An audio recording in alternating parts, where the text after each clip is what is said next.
Guys, is Chery taking over South Africa? I mean, just about. They're really on the up, and I actually just attended a launch that I missed the Chery part of the launch, which was the one day, due to other events that I had on. Not really, I think I was moving.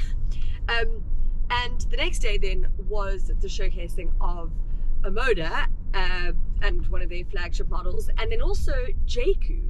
So those are all like divisions or brands of Chery. It's like Chery, Omoda, JQ. Basically, as they put it, it's sort of attracting a different customer in each of those, right? But I'm in what would be deemed, I assume, sort of the like more everyday, more budget friendly versions and ranges, which is the Chery range. Whatever Omoda is like a little bit more premium, than JQ's like the off-roading kind of premium vibes. Okay, anyways, but back to this. I'm actually in the upgraded Tigo 8 Pro Max, which is the flagship of the Tigo 8, and it was probably one of my favorite sort of, or my most surprising cars that I drove when it first launched, because it is like, you sort of get in, the seats are unbelievably comfortable, the leather, everything is squishy and very, very luxurious. And the upgrade, I think, has, I don't know, I mean, it's still good, it just made it better, I guess.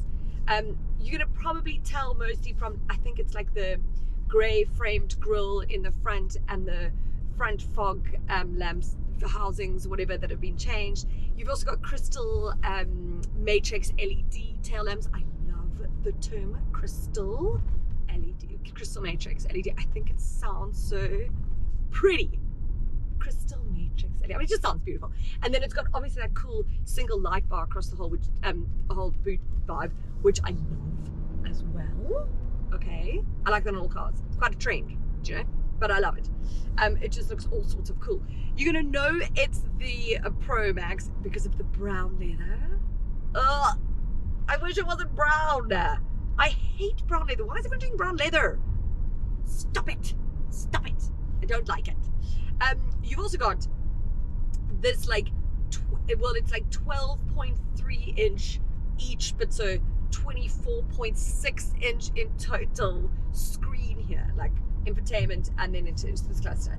It looks super duper modern and like very, very cool. Also got wireless Apple CarPlay and Android Auto now, and then the charging dock or pad, it does something like 50 milliamps. I don't know what that means, but it just means that it charges very fast, apparently.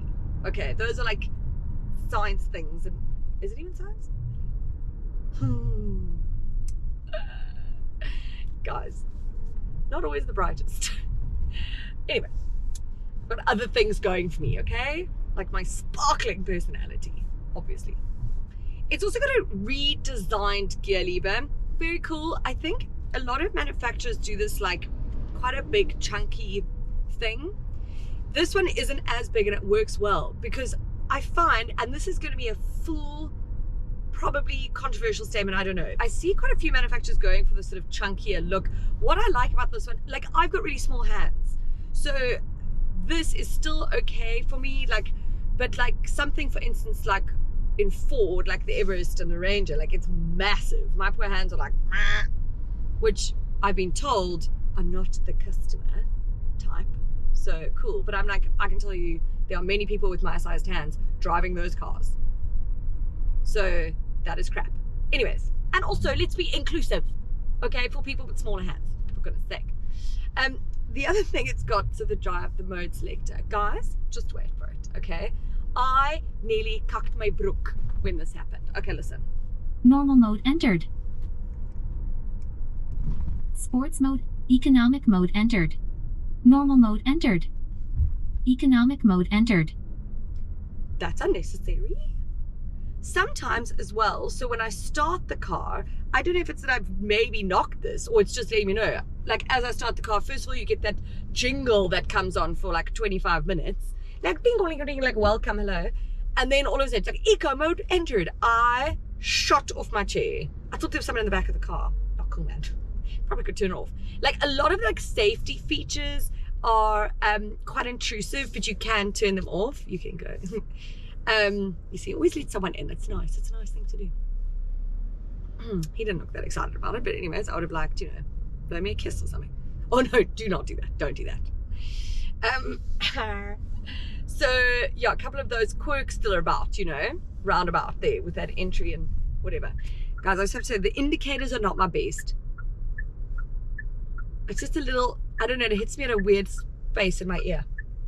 Guys, if you are more into pre-owned, okay, and you don't want to buy brand new, then click on the link in the description below this video, because there you will find like, I think over like 400 pre-owned models that you know are going to be of fantastic quality because it's on the Cars Dakosa app. Guys, I vouch for them all the time. You know that I've been affiliated with them for years and years and years and years, and there is good reason for that. So click on that link and I promise you'll find the car that you're looking for at the price that you want. Another sort of bummer, so you get software upgrades. You can't do them over the air. You have to go to the dealer. They say it'll be really quick. You go in, sort of do it quickly and roll off. My problem with that is like, I always have like a massive to-do list, and some of them can involve like dropping something off somewhere, or like just like the fact that I've got to get in the car and it's on my to get it done there. It's such a pain, I have to be honest. I wish it was like over the air, but like not all manufacturers are doing that anyway. Just something I thought I'd mention. So there's a revised 2-litre turbo petrol here. It's got 187 kilowatts of power and 390 Newton meters of torque. That's why it's got a 390T on the back.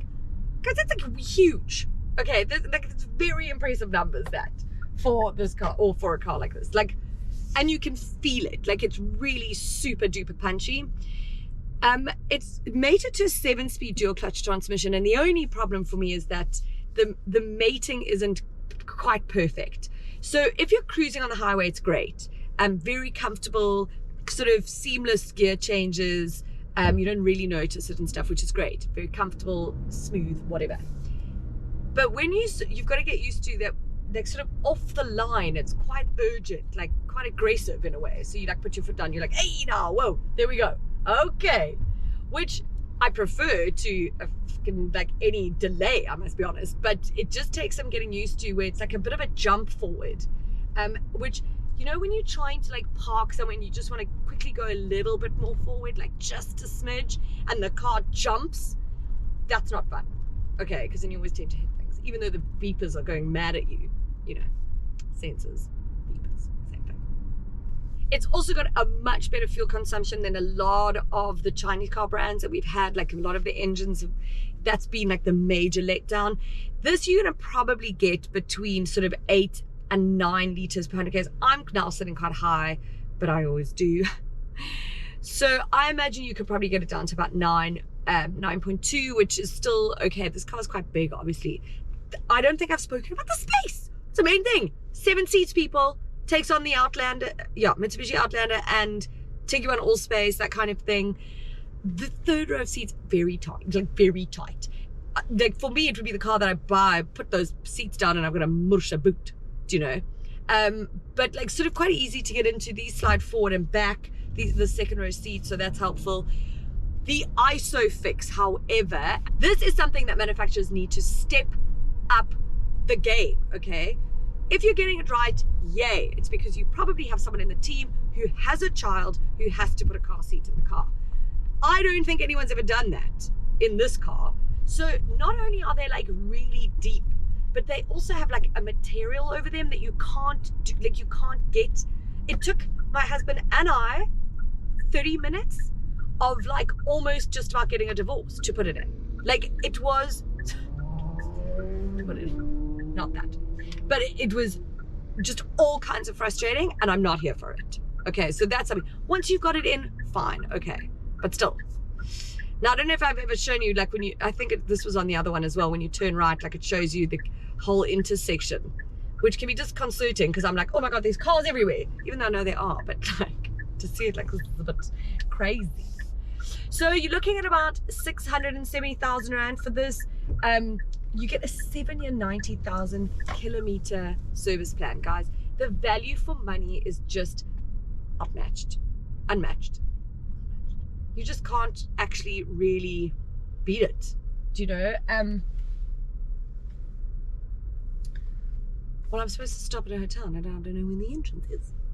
Anyways, but this, there's just so much jam packed into these cars, and even with its quirks and maybe higher fuel consumption, I say this about most of the Chinese brand cars, they can be overlooked because there's just so much jam packed into here, and you just can't deny what it's offering.